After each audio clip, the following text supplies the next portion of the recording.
I recently interviewed the CEO of Rovio, but before that I also hosted multiple other interviews, and you can read all of them from the links in the description. Now back to the interview. Hello everyone and welcome to today's live interview with the CEO of Rovio, Alexandre Pelletier-Normand. Of course, thanks a lot to Alex for this opportunity to have this live interview. And yeah, let's begin with the first question, which is, how did you get involved with the video game industry? Hello, everyone. Thank you for doing this. I'm happy to do. It's the first time, so let's see how this goes. Right? Maybe it's not the last time. Let's see. So sorry, Sniper. Can you? The question was how I got involved in the gaming industry, right? Yeah. So I guess I was always a gamer. Back at university, I think I started university right at the moment where, Unreal Tournament came out and Quake 3 Arena, and, it was 99 or something like that. So I was a bit of a gamer. I was studying computer science, and, every free time that I had, I was just playing with friends. And I started doing internships, and just like the game people were the cool guys, right? And we were, discussing with them, and it was so, they seemed to be relaxed. It seemed to be interesting. I was a programmer as well, so I was studying to be a programmer. So that looked like a really fun thing to do. So I got started in the industry at that point. I joined the first company that I joined was Gameloft. I did internship there.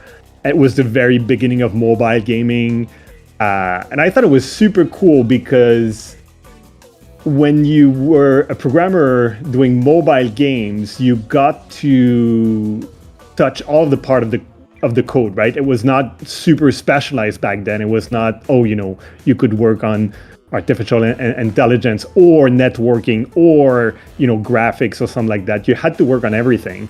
And that was super, super fun as a programmer to do that. So that's how it started. And I guess in 99 or something like that. Very beginning of the mobile industry. So this next question is gonna be sort of related to that Gameloft things. What sort of projects were you involved with at Gameloft? Yeah, so initially as stated, I started as a programmer. So I think the first game that I worked on was a pool game. It was called Midnight Pool on those super, small Nokia black and white devices. But then, there was so many projects that I worked on afterwards, both as programmers, and I kind of climbed the echelons. I was programmer, became, project lead programmers, and I did many things. But, I worked on projects like the different asphalt projects that were kind of car racing games. I did, the Dungeon Hunter projects as well that were kind of Diablo-like games on mobile.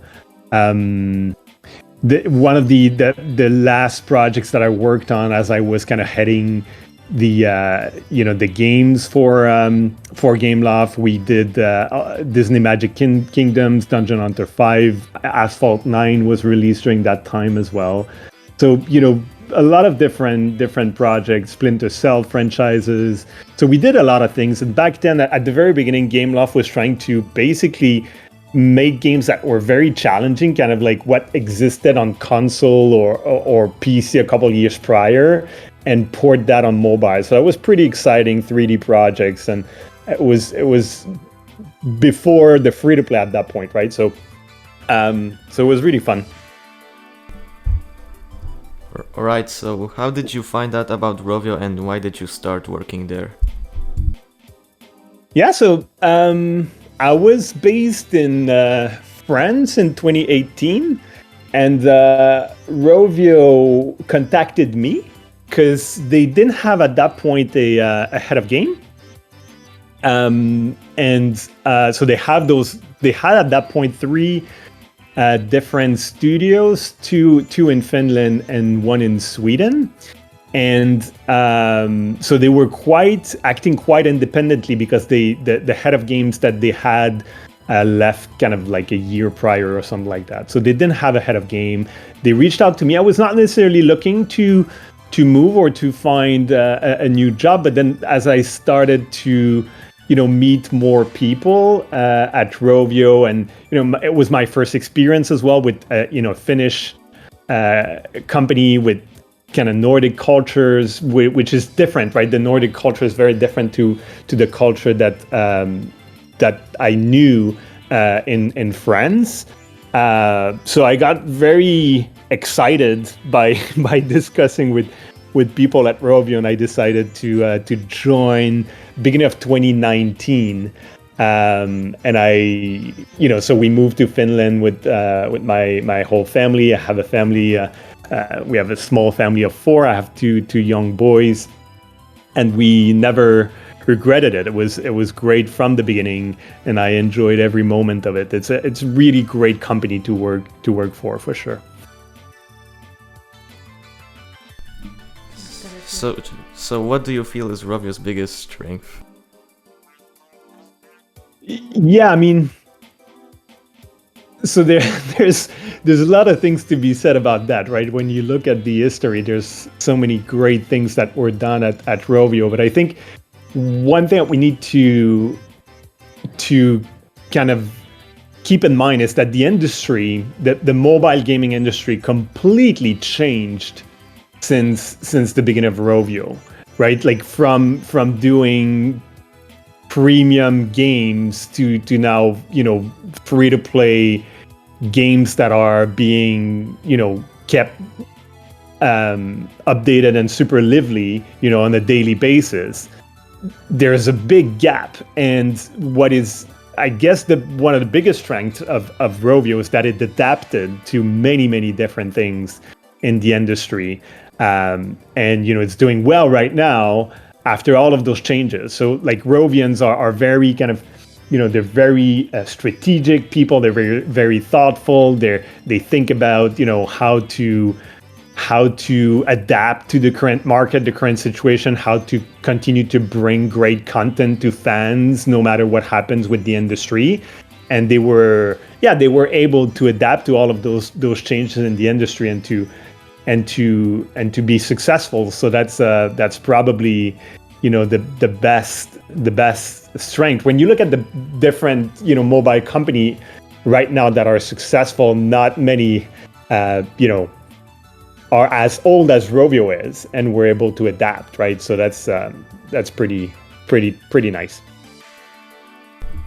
So yeah, on the last question, my mom came into the room. I think you heard her, so sorry about that. Hi, Mom. So what things do you like and dislike about your work?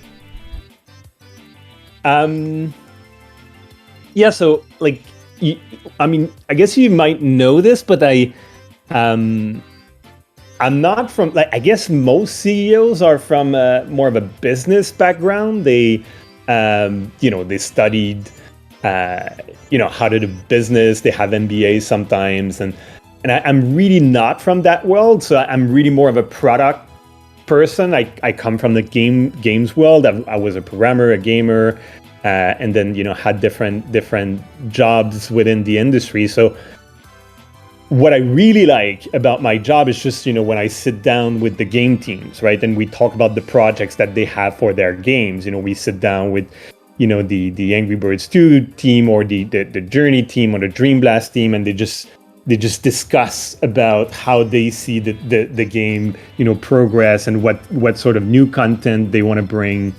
And that's super fun. That's super exciting to talk about the product, to talk about the games and the community and what we will bring to the community. And so that's really the best part of it.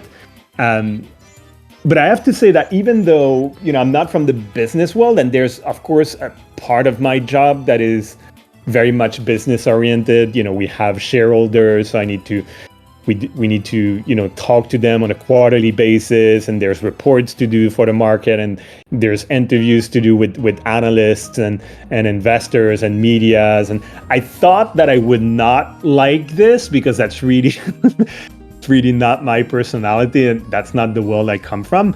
But actually, I quite like it. I mean, it's there. So I wouldn't say that there's any part of my job that I think is boring. It's always different to be a CEO. There's always new things happening on a daily basis. So it's, like doing an interview like this. I've never done that, right, on Discord. So it's always exciting. There's always new things to do. So it's definitely not boring. So it's really hard for me to say, what I don't like about the job. I think it's probably the best job in the world. So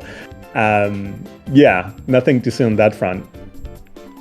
All right, so on our last interview you said that your favorite game is The Legend of Zelda: Ocarina of Time. So did you have an N64 growing up or any other consoles? Well, let me think, the N64 released in I was probably 18 or 19 when it released, right? So I was not that young when I started playing Ocarina of Time, but I really played a lot when that happened. But yeah, when I was younger, I guess I'm older than that. I'm 42, right? So when I was younger, I had the original NES. So I was playing, all of those games, like Super Mario 1, 2, 3, Zelda, of course, the original Legend of Zelda. I played a lot. I played Metroid. I played Contra. There's a lot of games that I played on this original console. Eventually, I had an N64. I was much later, but the very first, I don't even know if you can call this a console, right? But I had a computer when I was 10 or something like that. It was one of those old computers that you could program for in BASIC, and that was, I could spend hours just coding games in BASIC, and that was super fun. And you had to record those programs on the tape, right, on the cassette, and so that was really fun. Spent a lot of time doing this. And yeah, I guess after that, I pretty much had all of the consoles that came out. I have to say though, recently, haven't played much on console. I play mainly mobile games at this point. And of course, all of the Rovio games, some of the competitors' games as well, to see what's out there, what's happening on the market. But I have less time to play, PC or console at that point. Alright, outside of Angry Birds, what's your favorite game franchise? So I mean, the great thing about Angry Birds is that there's a lot of different games for different contexts, right? And when we think about the Angryverse, that's also something that's great about it, right? There's so many different ways to look at it because it's such a large and inclusive IP. And so, it really depends on how I feel. I play Angry Birds 2, very regularly. But if I don't really have a lot of time, I'm in between meetings, I would play, Angry Birds Journey. It's just much faster. It's just pick up and play a couple levels and do the next thing. So it really depends how I feel. But of course, I guess Angry Birds 2 stayed with me for a longer period of time. I played it since almost, I guess, since the beginning. So certainly this one is staying with me. But as I said, recently I've been playing a lot of Journey. Yeah, I mean, it's really hard to choose between all of our games because I find that many of them are really fun, and it just depends how I feel. I still play some of the very old and early games as well. I was super excited as well when we brought back Classic, right? Because it brought so many memories of playing those games, and I was one of those players that if I didn't have 3 stars, I was restarting, or each time I was seeing that my shot wasn't perfect, I was restarting the level until I had 3 stars. And so I still have those reflex, right? And when I started playing again the remake that we did, I did the same thing, and it was super exciting to me to play this game. It was, bringing back all those fun memories of the first contact that I had with Angryverse at the very beginning. So what goal do you have for the company, Rovio?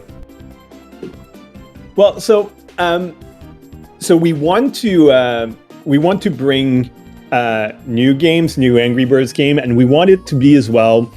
Angryverse has been throughout the years mostly on mobile. We've been doing certain things outside mobile, but it was certainly focused on mobile. I would love it if we would have a game, if Angry Birds could get out of this and be, multi-platform as well. So that's one of the goals that we have, and we're working on this at the moment. And of course, we're working on different, new types of games that are not Angry Birds. But it's super important to do both, right? To work on games that enrich the universe, enrich Angry Birds, bring the universe to new audiences. But also, we also want to work in different universes as well, which of course is hard. But we have a part of our teams that are working on this. And there's another aspect that is important to us, is that I really think that we have a great company, great culture, great way of working together. So I would love it for the this family of game developers to be even larger. So there's two ways of doing this. So we're recruiting. We're already pretty big in Finland, but we are still recruiting in Finland. We're recruiting in Sweden as well.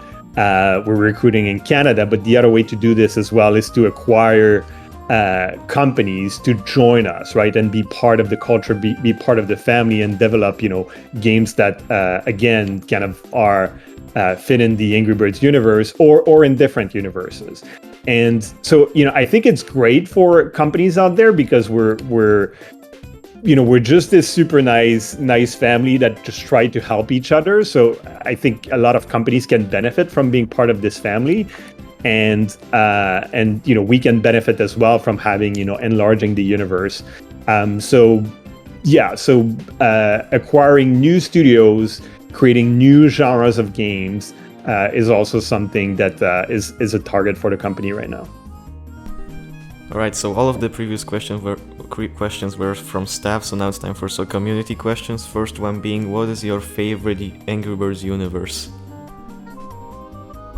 Well, again, that's a tough one, because it's really hard to pick, and that's the idea with the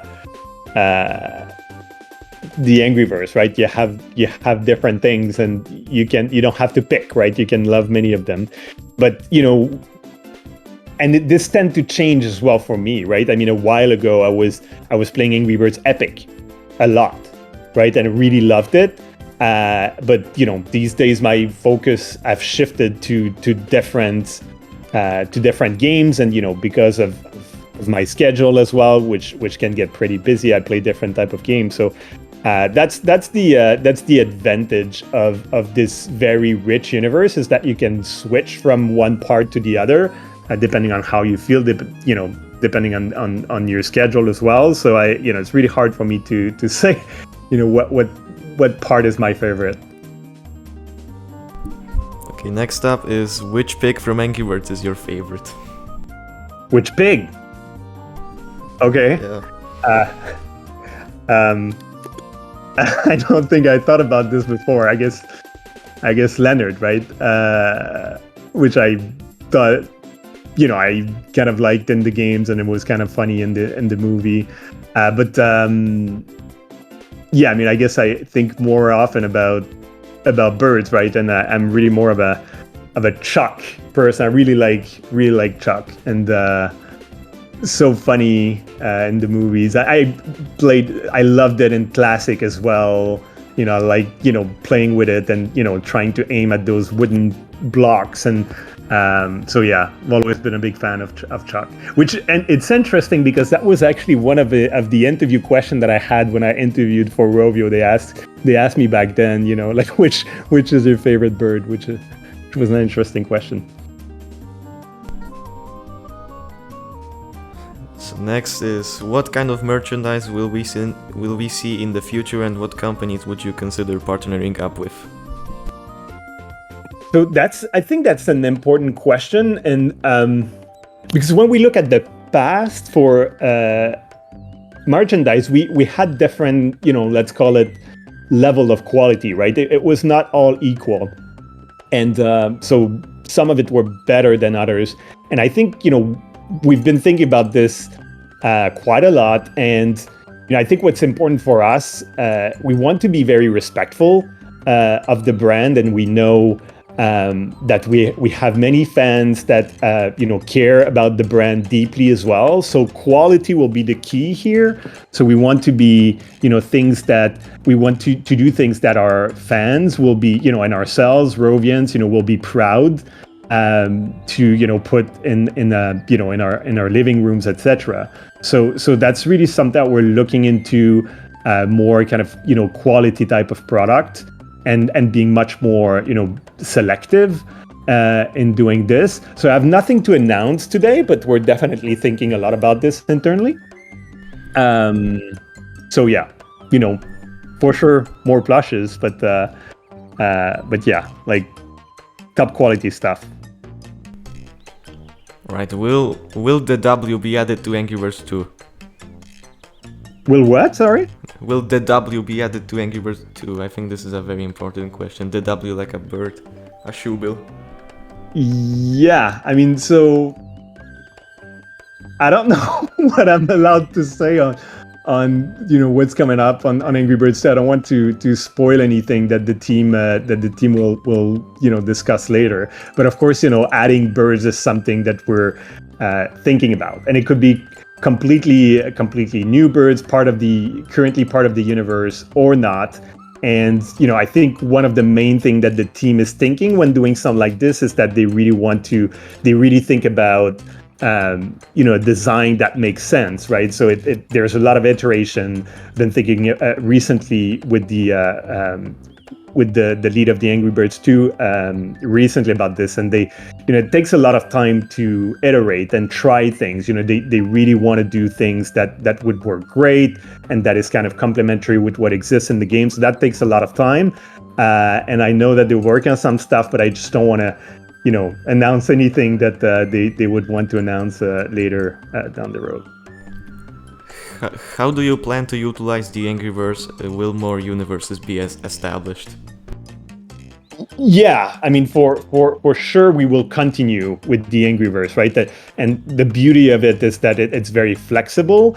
But you've seen that we did several partnerships, including with Minecraft recently, and that's those are the type of things that we want to continue doing. Something that is meaningful, high quality, it fits with the brand. It's kind of win-win situations, and so we will do more of this. We will expand the universe ourselves, and we will also do more partnerships. 100%. So most of the community prefers Silver from Angryverse 2 over Silver from the movies. Will AB2 Silver be used in future games and media over Silver from the movies? I'm curious to know why. So I'll be interested to read what the community has to say about this. But I guess that's the beauty of the Angryverse as well, right? You don't have to pick one or the other.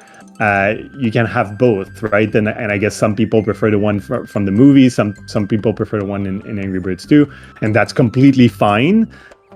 So yeah, I mean, I think both will probably have more development coming. But yeah, curious to know a little bit more about this preference of the game one. If you guys want to communicate on this later, that would be interesting for us. So, seeing as how Rovio's 20th anniversary is next year, are there any plans for it? Yeah, for sure. And thanks for noticing this, because it's yeah, I mean, it's going to be an important milestone for us, and it's hard to note, right? Because the anniversary of Rovio is not the same as the anniversary of Angry Birds, but we will for sure do a big thing about this, both internally and externally as well. So we're working on this as we speak, but for sure. Is there any potential for remakes of non-Angry Birds games under the Rovio Classics label? Yeah, I mean, I think it's good that you bring up that point, because, you know, maybe we didn't talk about the thinking. Well, I think we did, right? But let me explain a little bit what was the thinking behind Classic, right? And so it was really kind of, call it a gift to the community, right? Because for sure, this game, when you look at the financial aspect of it, we're not making money with this, right? So like the cost of doing this compared to the revenues we're getting from this is, you know, it's not profitable to do this. But the idea was really to do it for the community, because, you know, because the community was very vocal about this, you know, that the fact that the game was removed from the store at some point, and we really wanted to, you know, to invest some time and energy bringing it back in, again, you know, in the way that was respectful to the brand, you know, very high quality, that could remind us of what it was the first time we took the game, right? Without ads. So again, you know, super high quality and respectful. So that was really a community gesture that we wanted to do. We knew that the community reacted quite strongly, you know, with Bring Back 2012. So that's the reason why we did it. And so it was a little bit of a test as well to see, you know, how the community reacted to this, and if they wanted more game, and which game that they, you know, they wanted to see. So of course there is a limit to the amount of games that we can do like this, because, you know, most of our resources, most of our developers internally are focused on either creating new games in the Angry Bird universe or other universes, or then just keeping our current games very, you know, lively and active. So there is a limit to the number of games like this we can bring back. Again, given that this is more an investment that we do, you know, for the community, those are more gifts, right? So it would be helpful and interesting to kind of work with the community to prioritize those games and see which one could make the more sense. And I would expect that probably the Angry Birds games would come on top of non-Angry Birds game, but of course we're open to hear what the community has to say about this. If you could choose some other video game franchise to collab with Angry Birds, what would it be?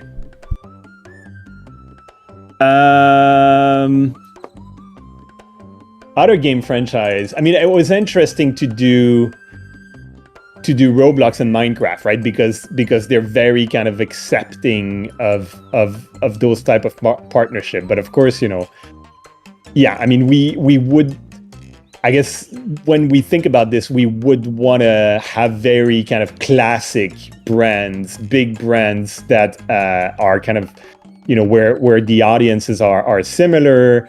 So it's kind of complementary to do it. But again, you know, I think that's a good question as well for the community, because we're very much open to doing this. But it would be interesting to know what you guys think we should be doing. Have you decided which design you are going to use for Bad Piggies 2?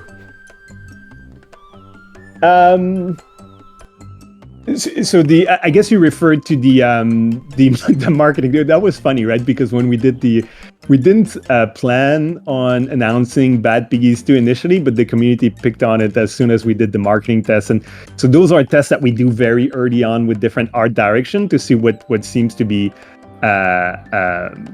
you know, pleasing the people who would play the game. So we did a couple of tests.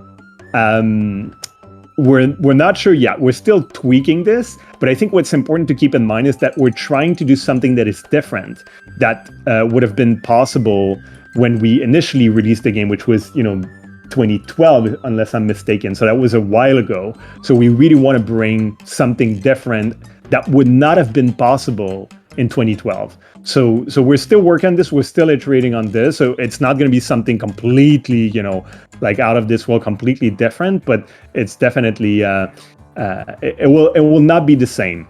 That's for sure. Does Rovio have any prototypes or early builds of the classic Angryverse games? That's a good question. We would need to dig into this. I think like those. It's been a while since I've seen it. We probably have this somewhere. I would need to ask around, but yeah, those prototypes exist. They're somewhere on somebody's computer, but probably hard to find. But sure, I'm sure we have it. There's actually, like you remind me, there's actually a museum in Finland that has the original Angry Birds there on display. So for sure this exists. So why hasn't Rovio been cross-promoting Rovio Classics Angry Birds in other Angry Birds games? Is there a reason for that? Well, again, like the idea there, it was not really to have, like it's a bit like it's almost a little bit of a secret to the community, right? Where the goal is not to make those games hugely popular in terms of downloads. The goal is to kind of make something special for people that really care about the brand, right? The real fans that kind of try to find those things, or that follow us on Twitter or on Discord or on a different channel. So the idea is not to advertise this massively. Also because it's not the place where it's, as I said earlier, it's not necessarily profitable to have those games. So if we do advertising within our games of other games, so we tend to advertise other mobile free-to-play games. So that's mainly the reason, right? It's those are games that we do for the community more than to to have huge amount of downloads and have a financial success out of this. So that's the reason why we didn't massively cross-promote them. Okay, so I'm actually running out of questions from my list. I'm just gonna be picking ones from chat right now. First being, Sure. What's your favorite soundtrack from Angry Birds games? Well, the original, the classic one, and which is funny, right? Because the sometimes we do parties with Rovians, right? And very often we have musicians coming, and they tend to play those the original soundtrack, which is too bad, right? Because we did a party a couple of weeks ago and they didn't do it, which was too bad. But it's something that each time we hear this music, for us it's very special. And I guess it is for many people in the community that were there, playing the game when it came out. But it brings back all those memories. So I mean, this is something that is very special for me still.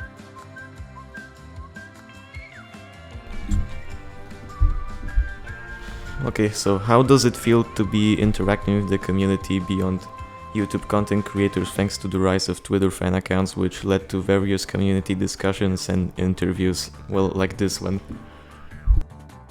Yeah, I mean, I'm not sure why we didn't do this as much earlier, because I think it's great to engage with the community, and you can expect that we will absolutely continue to do this, and even more so. It's a great pleasure and honor for me to be here today and discussing with you and talking about answering some of the questions that the community has. But we really think that we will continue to develop this universe, and we want to do this hand in hand with the community. So definitely this is something that we will continue doing. So, Zelda Ocarina of Time is your favorite game, but what do you think of Majora's Mask? Oh yeah, I mean, it was okay. I mean, yeah, I played it. It was okay. It was not the best, but it was okay. Did you play it? Did you like it? Yeah, I haven't played it yet personally. Yeah, it was a good game. Next is, what do you think of the Rovio Gaming Discord server? I know that there's been I know that. So we have the Rovio Gaming, right, and the Angryverse Network. I actually joined the Angryverse Network Discord server before I joined the Rovio Gaming server. I actually joined the Rovio Gaming server earlier this week, but I joined the Angryverse Network quite before, and I sometimes I don't always interact, but I always read. Once a day I go through the messages, and so I do read them. So I think it's great to have such an active community. So I think I'll even participate more than I used to. And feel free. If there's people that want to. I didn't say, Buck, that it was better. I said that I started using it before. I guess I knew about it before, and but yeah, feel free. If you have some of you kind of ask some question as well, both on Twitter or on Discord. So when I have time to answer the question, then I'll do it as well. So yeah, I'm out of questions right now, so I'm just gonna wait a second to see if someone will send some good questions. So I guess this one, I heard you played some of the Angry Birds mods. If you did, what do you think of them? Yes, I've been receiving some of the versions that were, some people send me version that they worked on themselves, right? And I think it's kind of cool to have that, because most of the time it's done in good taste and out of love for the brand.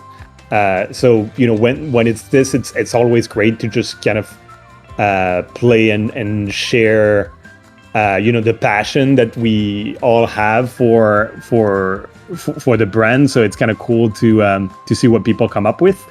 But nothing in particular comes to mind right now. I'm trying to remember, but I don't remember. What's the process of bringing a new Rovio game to life? So we have different studios, and they all work a little bit differently. So we have 7 different studios right now. So we're expanding, right? I said, back in 2019 we had 3. So they all work slightly differently. So we have a studio that is specialized in doing more, puzzle, casual game. In Espoo, we have the studio in Stockholm that is, doing those physics-based. Like Angry Birds 2, they work on Bad Piggies 2 now. They have a very different approach. We have a studio in Copenhagen that is doing more kind of RPG type of games, and then we have new studios as well. For instance, in Montreal, which are working on what's next, right? They work on a game that has a code name internally, Angry Birds Next. So that's kind of multi-platform type of thing. And then we have the studio in Toronto that is basically starting, that will do puzzle games as well. So each of those studios have a different approach to how they do games. So very often they specialize in a type of game or in a target audience.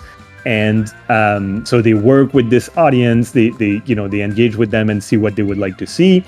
And they come up with prototypes, and we test those prototypes, right? So we release them as early as possible on the market to see if people like them, and if they play them, if they kind of sticky. And if they are, then we continue developing them until we release them and see if there's traction, if there's a lot of people that want to play those games, and then we maintain them, or they enter the phase that we call live ops, in which we create content for months or years or decades to come. So yeah, it's very much of what we call an iterative process. So we have an idea, we don't know if it's good or not yet, and we prototype it. We make an early version of the game and we test it. We play tested. So we have, it can be sometimes that we have people coming around, or we just publish them under, the dark matter account that we have, or different accounts that we have, and we see if people like it, and then we develop on top of this if they do. So yeah, really much depends on the studios. They all have slightly different processes. So what was up with the Angry Birds Movie 3 being mentioned in the Angry Birds Minecraft blog post by Mojang? Yeah, I heard about that. Yeah, no comment. I think it's better like this. But of course, that's not a surprise or a big secret that we're thinking about this, right? It's obvious that this is something that we're thinking about, and we're kind of ideating now and working on. But it, I don't know when this can come out. I don't know exactly what the story would be about yet. So we're still kind of early phase on this. And what's your favorite Angry Birds show?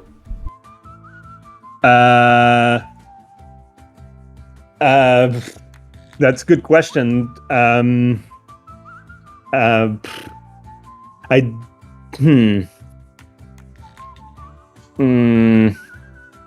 Angry Birds Makerspace is pretty fun. I did watch recently Angry Birds Summer Madness. But I don't know, right? I'm having fun watching many of them. So I did watch, Angry Birds Slingshot Stories, Angry Birds Bubble Trouble, Summer Madness, and Makerspace. So it's hard to tell. It's there's a lot of good stuff out there. Yeah, I'm not sure which one's my favorite. I listened to all of them. Have you thought of making a new game franchise?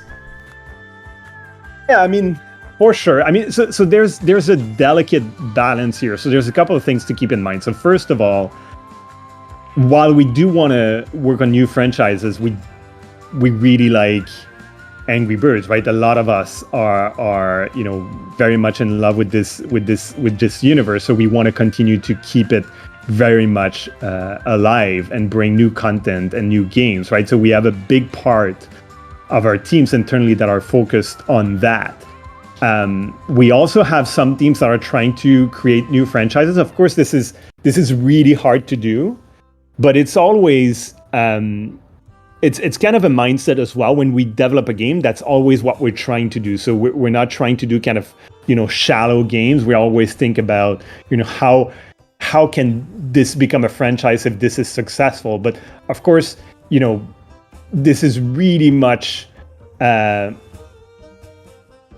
easier said than done, right? Creating a big franchise like this is really hard. There's only one Angry Birds out there, and it's very, very complicated. But yeah, we're trying to do this while at the same time keeping Angry Birds very much active and lively. Are there any plans to revive games like Angry Birds Transformers and Battle Bay? So I guess that comes back to the question that you asked earlier on those games that are like kind of classic type of games, which we do for the community, right? So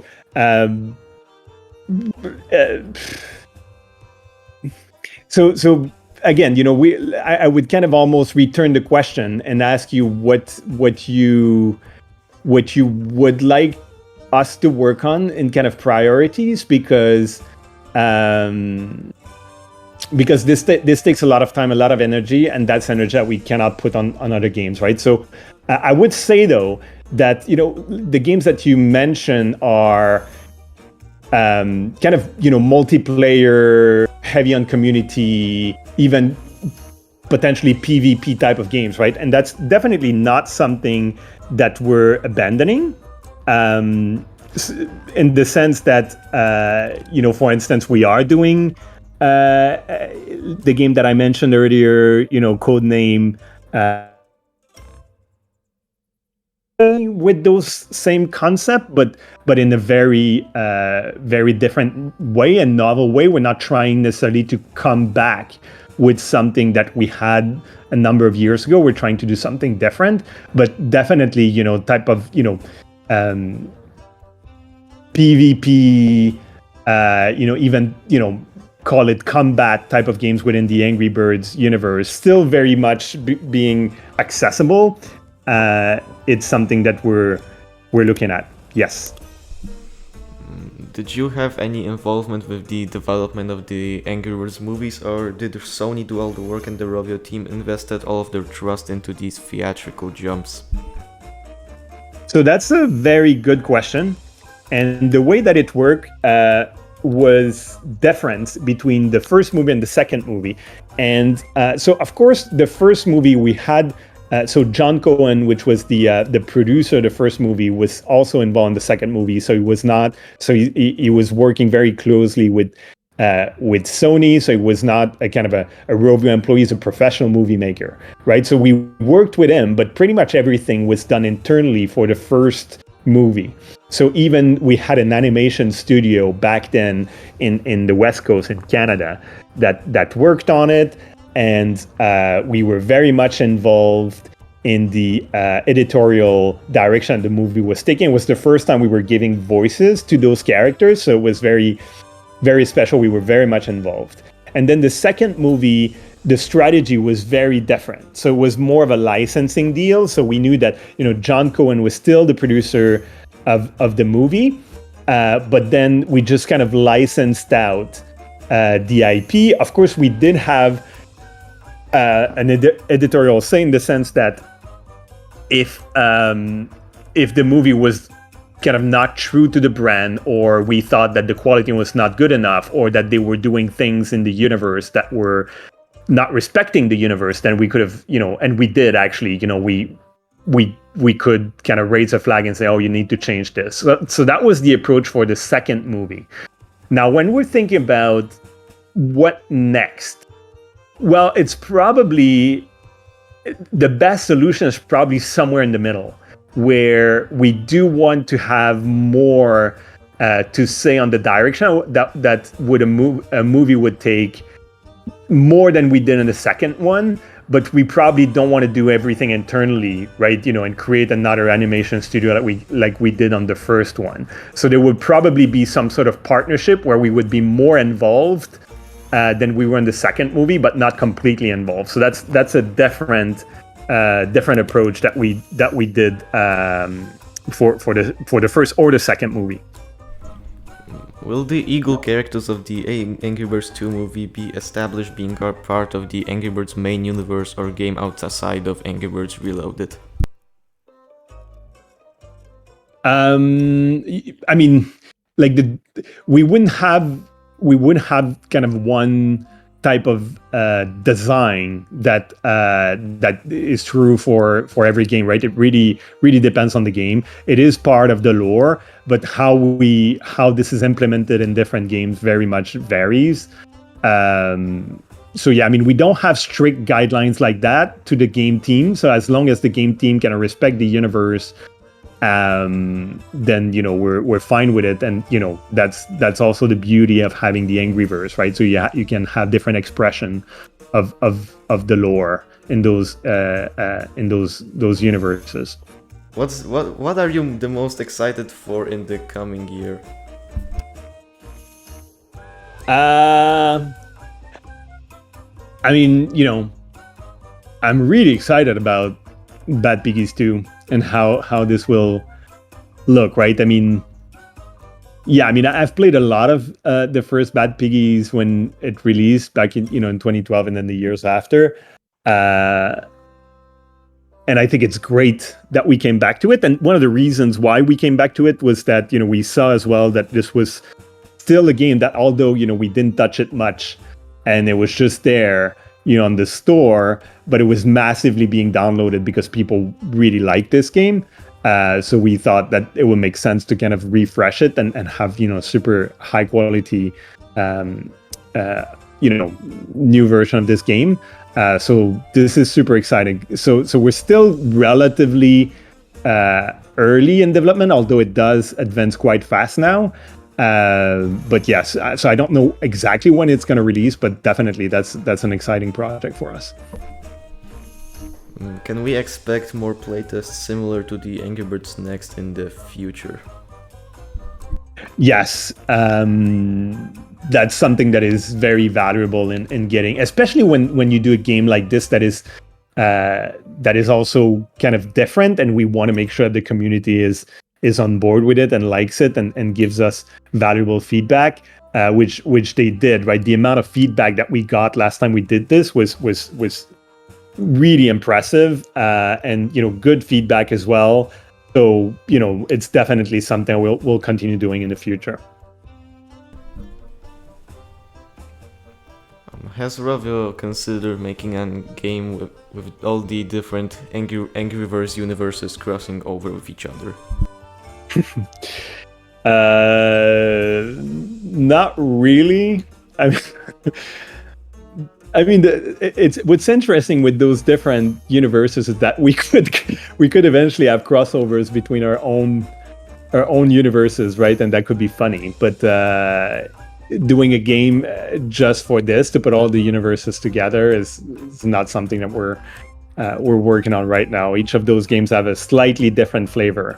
What's your favorite Angry Birds game?